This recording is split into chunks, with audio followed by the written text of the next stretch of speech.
Hi everyone, and welcome to another episode of the Hollywood Connection. I am here once again with Vasant and Nuwan. What's up, guys? Hey. Everything is good. I love the whole neck shaking thing. Awesome. Great to be back. Yeah. Okay, so even though we're super pumped to be here, today's topic is kind of a sad one. Hmm. Okay, Yes. so The we thought, untimely demise of many beloved TV shows. yeah, so Warning we thought beforehand. so today we thought we'd dive into a topic that, it's very close, very deep, and well, let's just say when you bring it up to, fans, it tends to piss them off a lot. Guys, So, what is our topic for today? so before we start the topic, warning: there will be a lot of venting. There will be a lot of frustration, and there will be a lot of rage that is going to be expressed in this video. So, Yeah. no one, why don't you tell us what the topic is? So Yeah. the topic is cancelled too soon. So TV shows that had the potential to do more things, but unfortunately they were cancelled. So We have three shows lined up for you. Let's start off with number one, which is Heroes. You know what's funny about Heroes is that it wasn't just cancelled once, it was cancelled twice when you think about it. The show and then the reboot as well, right? I mean, No. okay, It was Vasant, cancelled once, and then it was the reboot that was cancelled the second time. So, yeah. Oh, yes. Vasant. So where do I start? So for those of you who don't know what Heroes is, Heroes was this really cool TV series on NBC by Tim Kring, and basically this was right around when superhero movies were coming into their foray, thanks to the X-Men series, and this was around 2005, I believe, 2006. 2006 Yeah. is when it started off, and it caught on, that whole superhero movie wise. By the way, the MCU had not even started at this point, and it was purely the tone being set by the X-Men series and a few hit and misses by DC at that point. But there was a huge demand for this thing, comic book superhero based media, and so Tim Kring came up with this really cool, series that emulated the aesthetic style and storytelling of American comic books. And the way it was done was just like a comic book, multi-episodic narratives, which would have multiple characters in different places, and in some cases even time zones, because this series did a bit of time jumps back and forth, and it was building up to a really good, let's call it a cliffhanger. We had a really strong villain, or villains, as we found out later, had some really good heroes, potential heroes, and there was also a lot of, like you would have in comic books, a lot of potential heroes who didn't make it through, who would be killed or taken out. And then you would also have, like in comic books, heroes who fell down, who had been killed, who would be resurrected and brought back. So the whole comic book cycle in one TV show, it was brilliant. There were so many memorable characters. There was, of course, my favorite, who hails from Japan, whose name is also Hero, but it's IRO. And superhero. yes, that was Masio Oka's character, Hiro Nakamura, who basically, his power, as I was talking about time, so his power is manipulating space time. Then you had Hayden Panettiere Yeah. as Claire Bennett, who was a high school cheerleader with the ability to, if any amount of damage she would take, she would be able to regenerate. If she had injury or broken bones or whatever, she would be able to heal. And then you had Milo Ventimiglia. Oh Yeah. my God. I really Before dislike this, some. that was what he was basically. Yes. And Peter, so playing the role of Peter Pirelli. and basically a nurse who had the ability to mimic other people's superpowers. And then you had his brother, played by Adrian Pasta, Nathan Petrelli, who had the ability to fly like Superman. Literally, I mean, you had the whole sonic boom and all of that. And then you had some others like Greg Grunberg had Matt Parkman, a guy who could read other people's minds. But then you had like the really fishy characters. Ali Lata, she played, I think, not just one role. She had about, if I'm not mistaken, she had about 6, or was it 2? I can't remember. Basically, Nikki Sanders, but you later find out that there's another alter ego or sister of hers. I can't remember. This was some time back. So she had a brilliant role there. So you had her as, you know, the really what do you call it? The really quiet and, you know, subservient woman, and then suddenly she would transform into this really powerful gangster type of character. Then you had, of course, another favorite character of mine, and that Sky. I can forget his name. He was in the Star Trek movie series as Siler. Siler. Siler. The actor was goodness gracious. Zachary Quinto. Zachary Quinto. Yeah. Zachary Quinto. Right. And actually, Zachary Quinto was one of the first actors in the superhero genre who came out as gay. There are many actors in the time who were coming out. This is, of course, back in the mid 2000s. So late 90s, early 2000s is about the time when people started, you know, coming out with their, you know, sexuality and being open about it. And Zachary Quinto was one. This is around the time when he also came out as gay, and in a way, his character also espoused his what do you call it? His sexuality as well.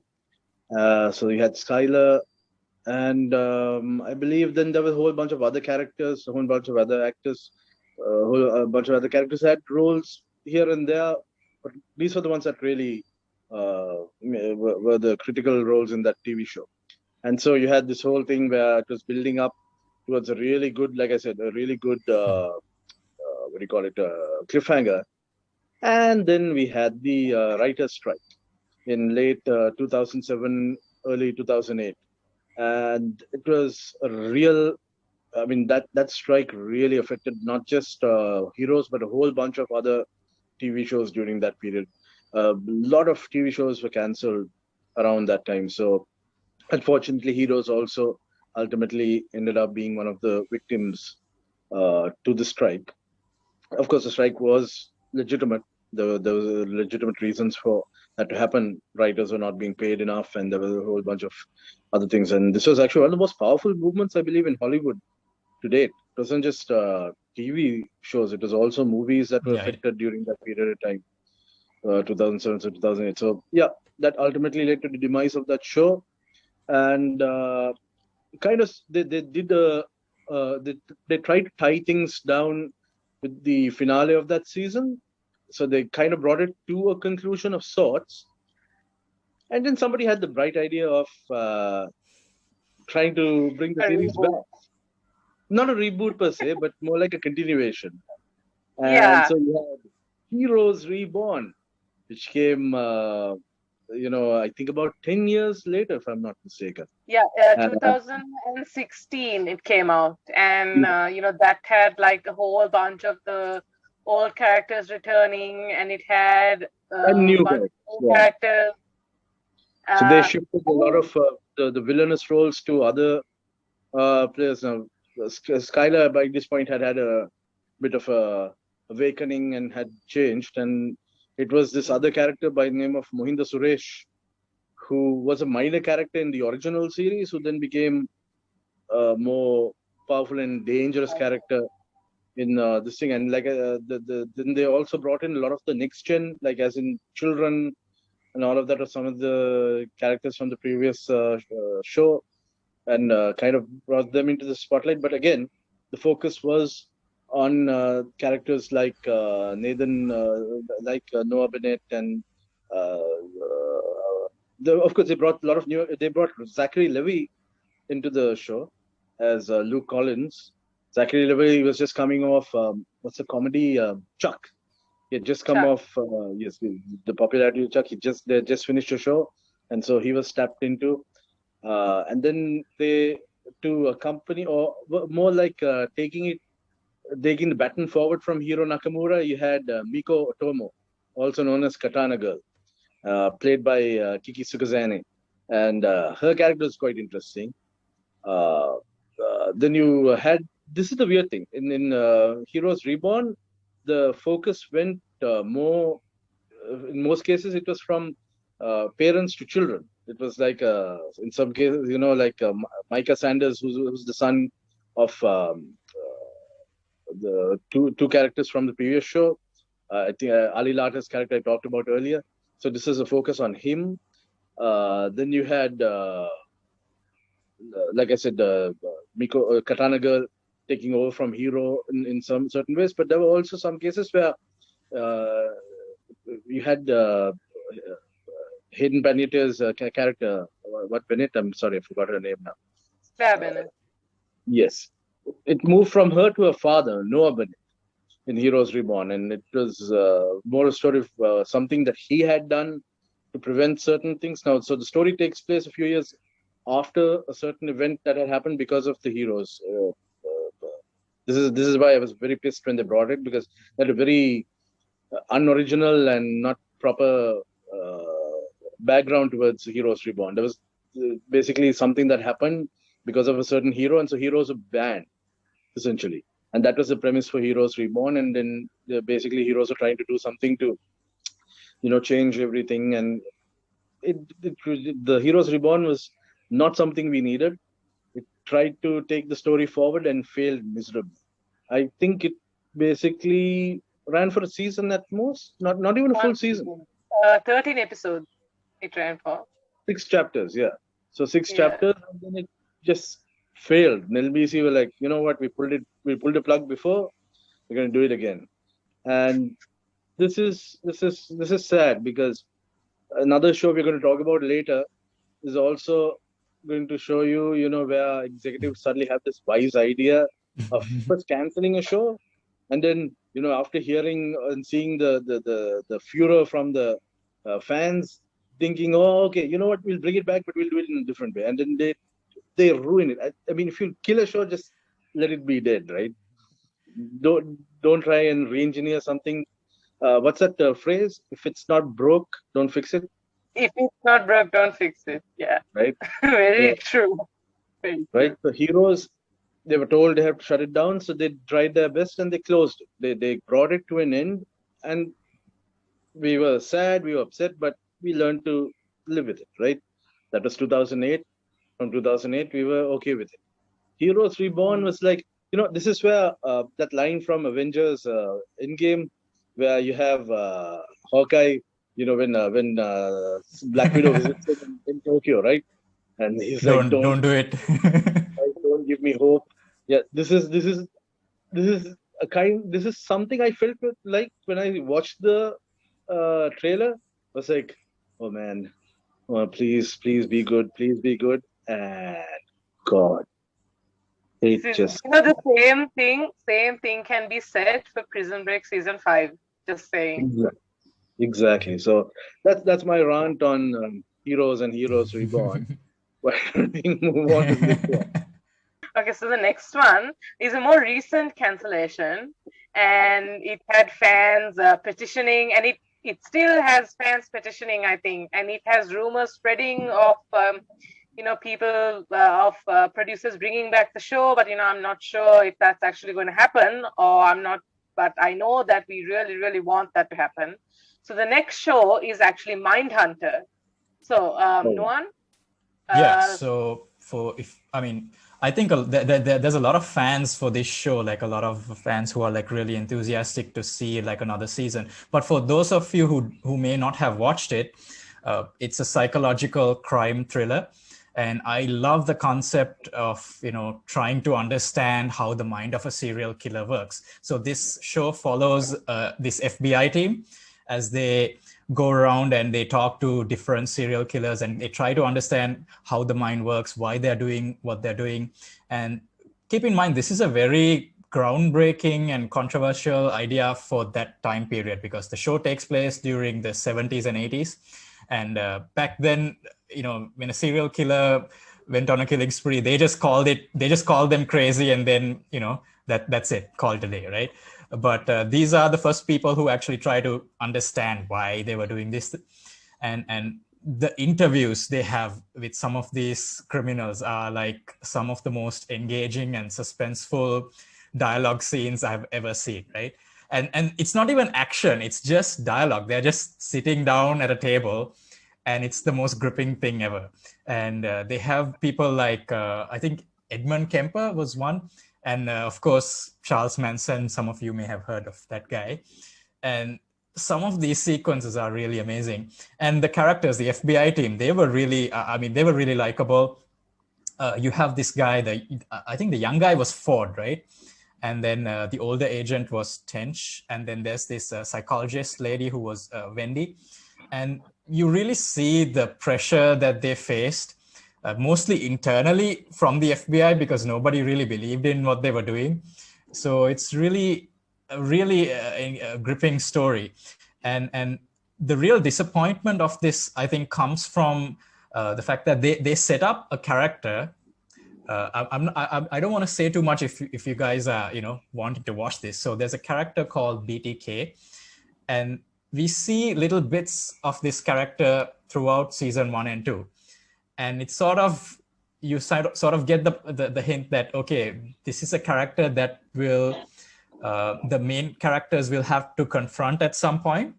They will have to track down this person. And so we are waiting for that payoff, and that payoff is not going to come until we get another season. So that's, I think, why a lot of people are disappointed, because they set it up really well. And this show is sort of, I wouldn't give up hope on this show, because it's sort of indefinitely on hold. And I think the reason is that one of the creators of the show, David Fincher, right? I think he's busy. He was working on another movie, and he's the producer of a bunch of other shows. So I think at the time he was feeling really exhausted, and he couldn't, make the time to make this happen. And it's not because, I don't think it's because they are not interested in continuing. I think even Netflix has said that this is something that can happen. But I think we just have to wait till Fincher is done with his other projects. He has said that it didn't have the viewers to justify the cost of the show. The show was well produced. Like, it looked like, the production, was at a very high level. So let's see. But what do you guys think? You guys, Vasant, you also watched the show, right? Yeah. It was, like you said, some of the scenes, even though they were like interrogation scenes or discussion scenes between these two investigators and the criminals, some of those were properly gripping and mind messing. I can't use French here, so they mess with your mind big time. But you'd also get a perspective into what really ticked in some of these killers. Exactly. Right? What was the thing that they were like? Why would they do what they do, right? And in some cases, it sounds wrong, but you kind of start empathizing in certain aspects, only because you start seeing it from their perspective. And that's what was brilliant, because then these guys, you could see how it would enable them to be able to reform certain ways of how investigations were done, because police it's still a problem that's there, not just on what we see on TV, but globally. It's shoot first and ask questions later, right? People have the tendency of the law is in certain cases to go for something before properly looking into it. But when you look at things from the Mindhunter's perspective, it shows how investigation and profiling and all of that is important. And the way I think these guys basically birthed profiling through the process of understanding what criminals how they think, what makes them tick, and that was brilliant. I properly enjoyed that show, which is why I'm also one of those people who's pissed that it got cancelled. And I think That it was show, also based on a real book. I think Yeah, yeah. Mindhunter is based on true events, and I think even the interviews are based on like actual recordings they have from those interrogations. So Yep. yeah, it is like, I mean, when you really think about it, okay, that's what they said. Like that's really creepy when you think about it. Yeah. It is creepy. that show Yeah. built up such a massive fan base, like over that time. There's so many people out there who love it. The writing is so incredible, and like you said, you're sitting there watching those interrogation scenes, and from the start itself, you're like, I really want to keep watching this, even though it's just two people talking. Yeah, so let's I mean, I still have hopes. I think they will get to this at some point. So don't give up completely. Yeah, and if anyone wants to watch, it's really good. I mean, even though, I mean, they still have some they had to leave some plot threads hanging there, but the story for those 2 seasons are like really good. Yeah, so I can recommend this, even though we may never get season 3, I still recommend watching this. Yeah. Yep. Yeah. So the third one is a show that even to this day, when you say the name, it still brings pain to the hearts of so many, many fans. Even to this day, there are petitions. Even to this day, there is rage. Even to this day, there is lots and lots of love. The third and final show, last but certainly not least, is Firefly. This is the big my one. goodness. The big one. The very big one. I So, think it's the show that kind of like when you think of a show that was canceled, that's the first thing that comes to mind. Exactly. Everyone mentions this one, right? everyone associates cancelled too soon with Firefly, because everyone knows that this show never should have been cancelled too soon, yet it was. I feel like Vasant is just frozen and he can't talk. Vasant, yeah. I'm trying not to say anything right now because it just brings back so many bad memories right now. The whole cancellation. Okay, Noan, would you like to give us a small description as to what Firefly was? Yeah, I mean, so it's a sort of a space western thing that happens in the future where humanity has moved beyond our solar system. I think they've gone to a new system and they have kind of settled there. And the show takes place after sort of like a civil war kind of a situation where you've had like I can't remember the term, what they called it, the central kind of united... The Alliance. Yeah. And then you have the other planets that are sort of like at the outskirts of the system. So, and it follows this captain who fought, I think he fought among the brown coats. So they were called the brown coats, and So he has this ship which is called Serenity, and that's a Firefly class vessel. That's where the show gets the name from. So he's sort of like a smuggler, transporter kind of guy. He's a bit shady, and he has his crew.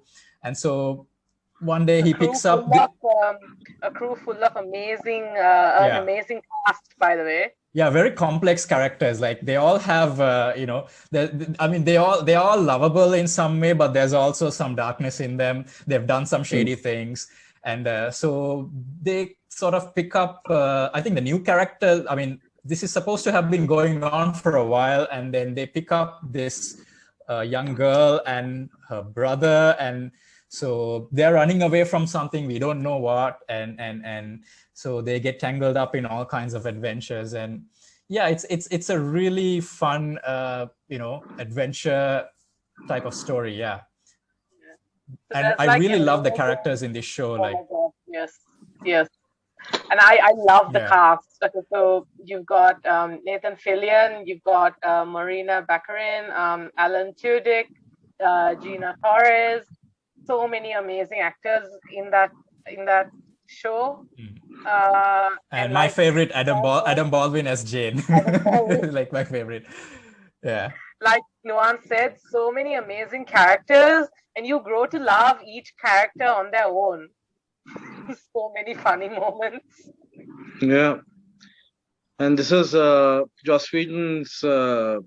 This I would say this would have been his, in as far as TV is concerned. After Buffy and Angel, this was his next big thing, because there were some other shows that he did that didn't take off that well.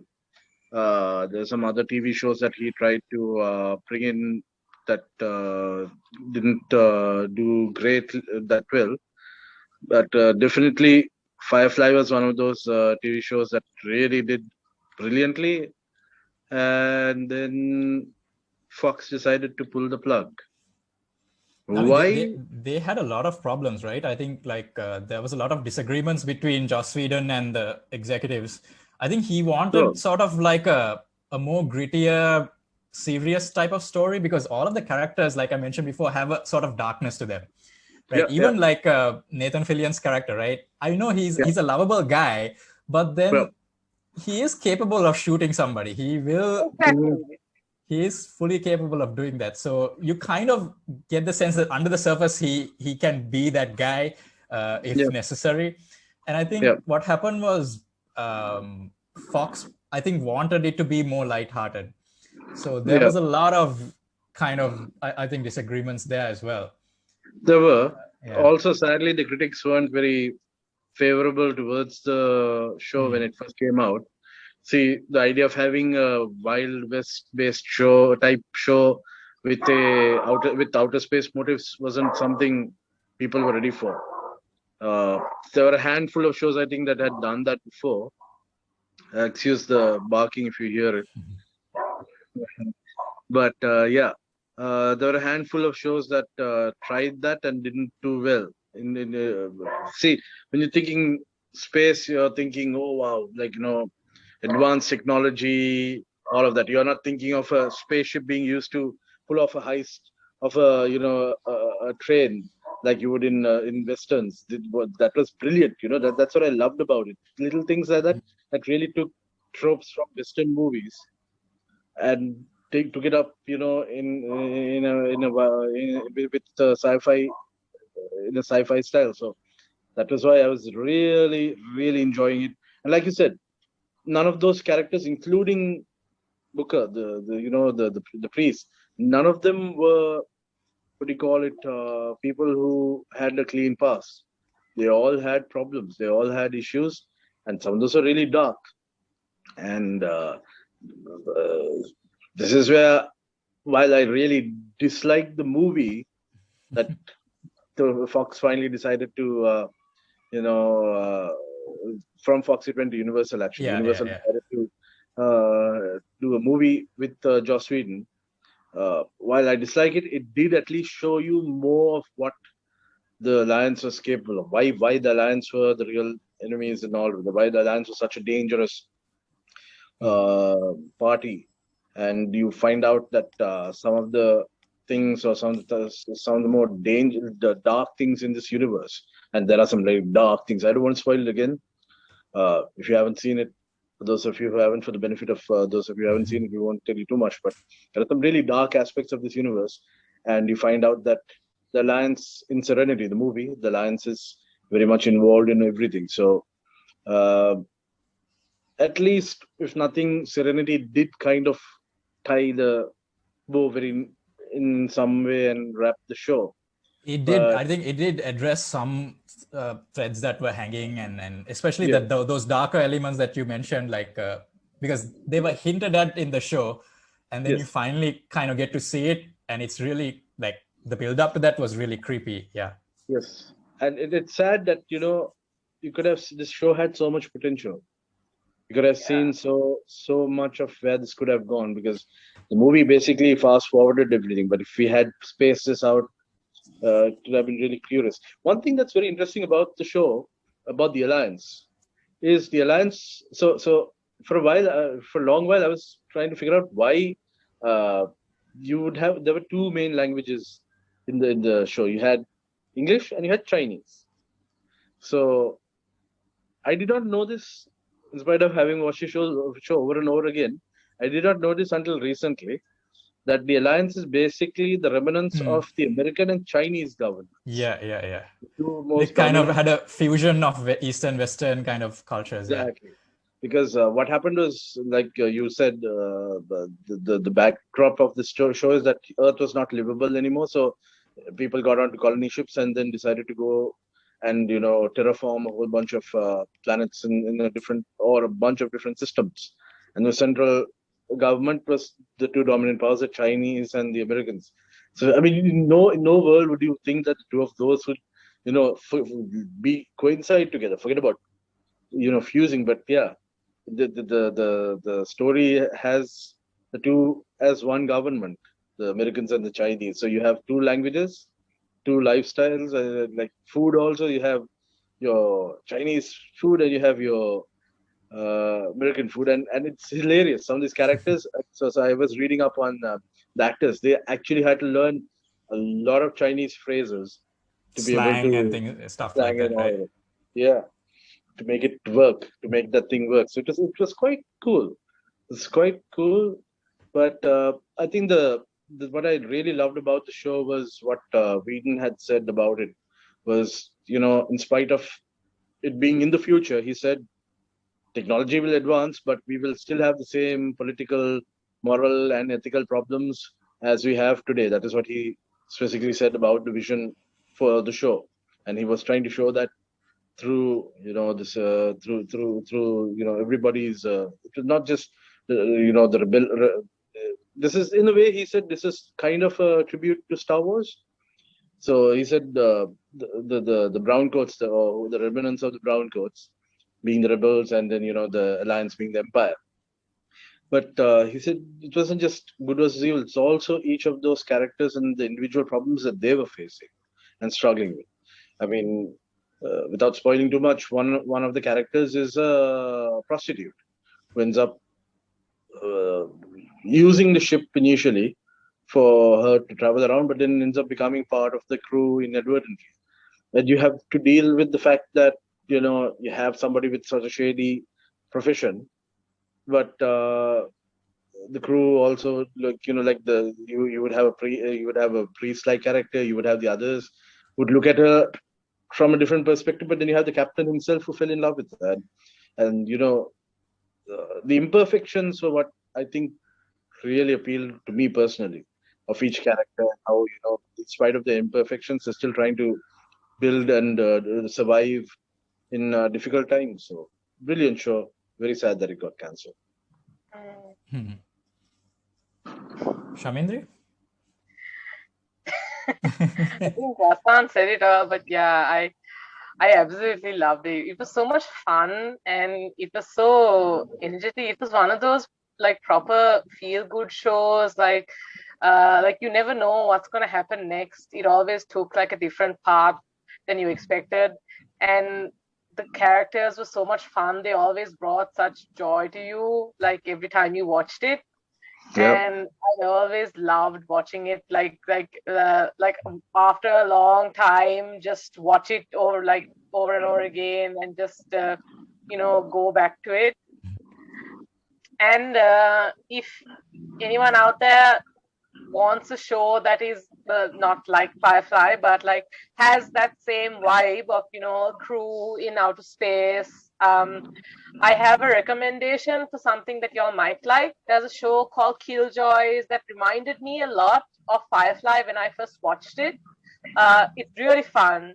It has that same fun vibe, the crew, outer space, bounty hunters, that kind of thing.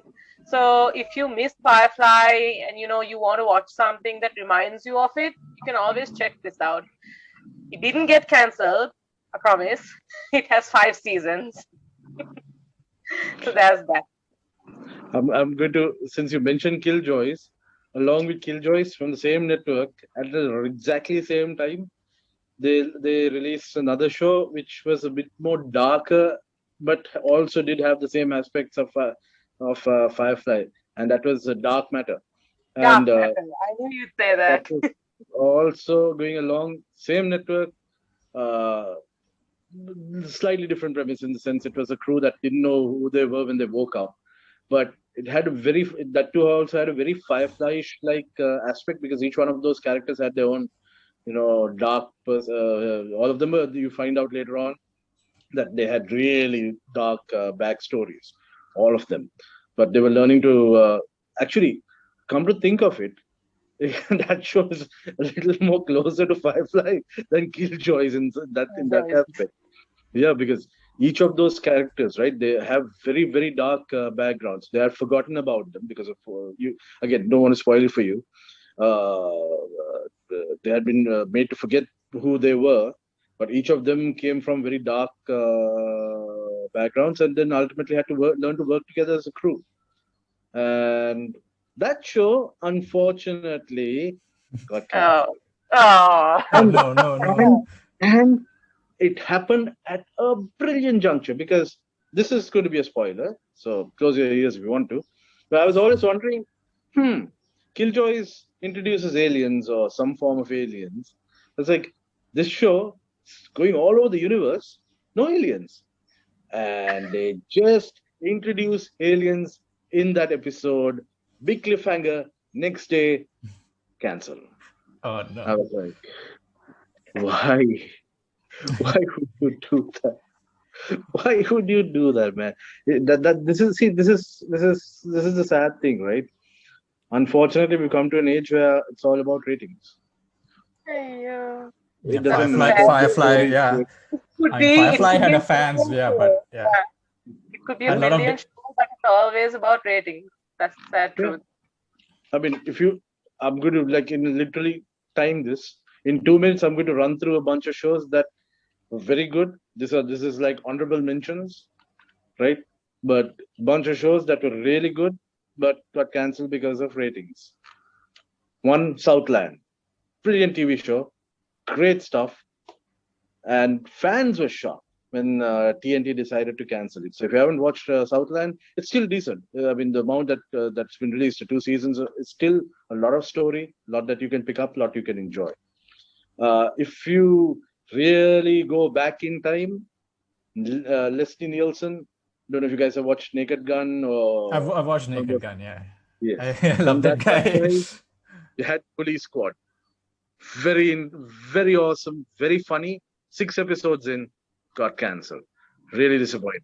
But they had Homeland, like three movies, right? So they was did, that but the before? TV show. No, that's Police Academy. I think you're talking about. Oh, And right, Police right. Academy had, I think, about 7 movies. I had the DVD somewhere. Then you had Homeland. Homeland, they decided to close, and it was doing well, but the creator just decided it was the creator's call. He decided it was time to call it. One show that I'm very sad that got disappointed was Orange is the New Black. That was a Oh. really cool show. It was really going well. But again, Netflix decided not worth the effort. Sorry, we're canceling it. And my last final mention is Jupiter's Legacy. As a comic book movie or TV series fan or media fan, Jupiter's Legacy was the first TV show based on Mark Millar's characters. Mark Millar is a comic book writer. He is one of those comic book writers who moved away from DC and Marvel and said, you know what? We have to have our own comics that we can own and have our own creative say without the publishers deciding whatever. So he started something called Millar World, and it had a whole bunch of awesome comics. I would highly recommend. If you want to read something outside of DC and Marvel, Miller World comics are definitely something to read. So Jupiter's Legacy, very interesting show. Had a really good this thing, and it was one of the few shows that actually went away from its source material. But unfortunately, season as soon as it ended, it was a brilliant cliffhanger. I was really looking forward to it towards the next season. 3 days later, it's been cancelled. So yeah, I bet you're wondering, how do you fit all those cancelled shows into one episode? Well, the answer is you don't, which is why we're turning this into a mini series, Cancelled Too Soon. So we will see you in the next episode of Hollywood Connection. So Nuwan, Yeah, so let's hope that our show doesn't get cancelled too soon, right? You know, you jinxed it, man. Okay, bye guys. All right, see you. Bye-bye.